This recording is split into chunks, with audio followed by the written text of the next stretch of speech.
My name's Sebastian. I'm 48 years old and I work in customer service and I'm studying counselling. I was about 20 years old when I first heard about HIV, and there was very much a strong message of practicing safe sex using condoms. There was advertisements on the television.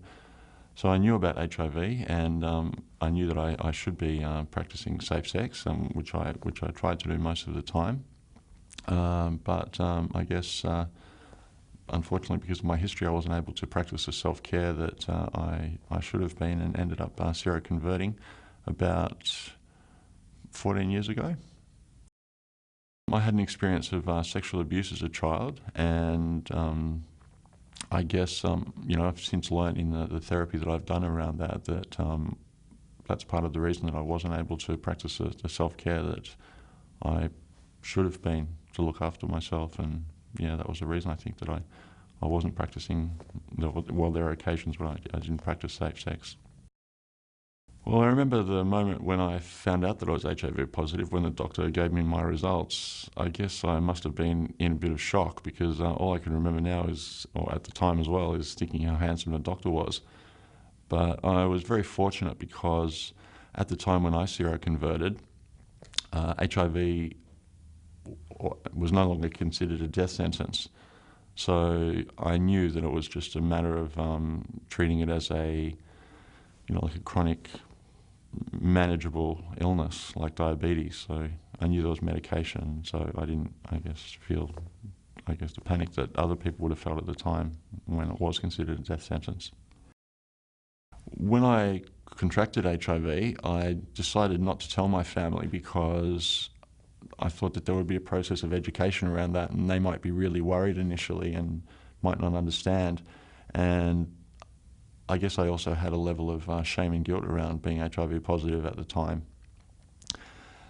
But I went to the HIV clinic one day, and my third cousin is also HIV positive, and he mentioned to my mother that he'd seen me there. And so I guess that the cat was out of the bag. So my mother actually asked me, and I told her that yes, I was HIV positive. And it's actually been a really good thing because my family has been really supportive, and so it's great not to have to keep secrets from them.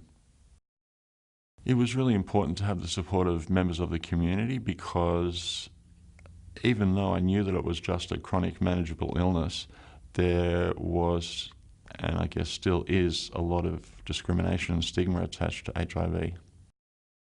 I guess it's a challenging question to think about how I've been affected by stigma and discrimination, because it's quite similar to homophobia. I guess the worst part of it really is internalized homophobia, and I think I've had a lot of shame and guilt and feelings of inadequacy having HIV, but I haven't really experienced a lot of rejection or discrimination as a result of it. I guess I'm fortunate in that sense, but really having to deal with my own feelings about it. People that I've spoken to, even just recently, aren't aware that HIV is a manageable illness now with the medication that we have, so I think it's important to share that message. I consider myself very lucky in terms of my health. The medication that I'm on doesn't have any side effects. It's very simple. I just take a couple of pills in the evening and one in the morning, and it's very easy. I'm very lucky. Sharing a message to anyone that might be about to be diagnosed with HIV now is that there is a lot of support from the community. The medication is very easy and simple to take, and need not have any side effects. And that's probably the most important message that I would say, that support is out there. I know in terms of my experience as coming out as a gay man, it's very similar. Coming out as being HIV positive is a very similar experience, and it can be a bit challenging for people. There's always a fear of rejection. So in that sense, it can be a challenging thing to deal with. It is great to have support around that.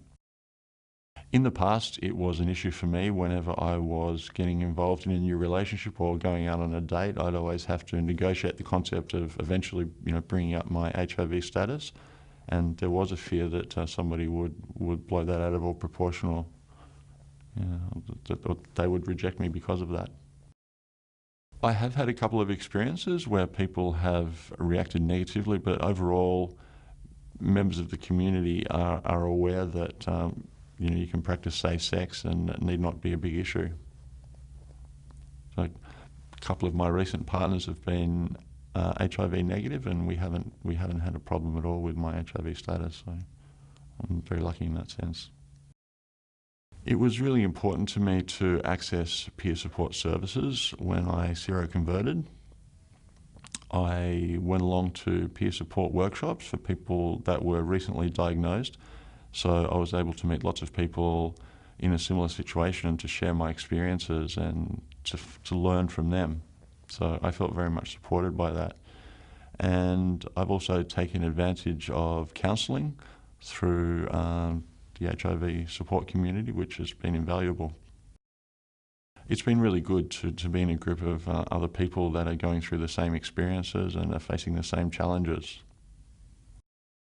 I was really impressed with some of the people that I talked to who were working with Living Positive Victoria to share their experiences and to address the issues of stigma and discrimination. And I know that as a gay man, that's been important for me too, to talk about my experience of being gay and coming out.